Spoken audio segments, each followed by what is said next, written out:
Owie no na wokopie mu ewo Mallam Market a wo kireye ehwe adwadifo emma ensam so anase overpass wo hono no obetumi afa so sene be ya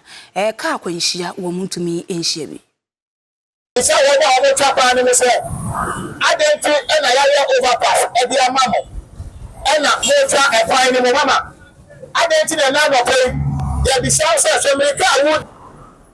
eti we ka bo wa driver na ya na se wa na wo pese wo ko ho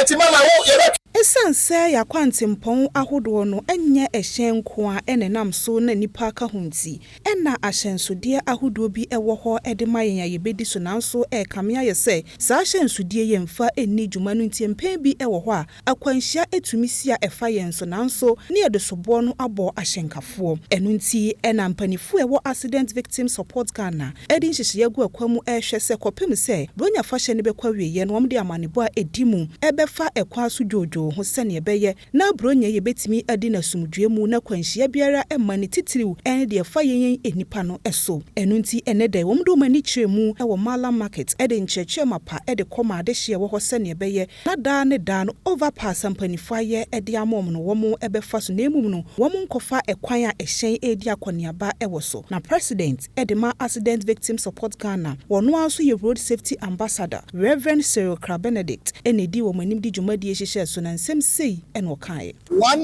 of the causes ade baako a eka wo bi ma kwanhia esipa no indiscipline na indiscipline no na ene no ye ba se ye ba be ye ewa ha dem se wa wani tia se ya ye overpass bi sei ede ama dedifuo na pedestrians se wo mo emfaso dedifuo no emfaso se se ye muampo obi kwa ka kire yen se ade no wadodo e de man na wo hwe America adabafo e be twem ha no adabafo na dwene ni se ya ye overpass se never efaso e se ya bo kwan se speed e dia se e bia e 98 na e dia se ha dia ma wo mo adabafo nim se ya ye overpass e se market na won the fan no ni na no wo be faso a wo be fa chakwa no nti wo adwene ni de wo de America na na na so dedifo ne se wo mo emfaso wo mo de wo mo pe ebetwa ekwan no iti yesi no ene no ebeba ha ya be yesa enkyekere e di adma wo mo twa kwan no se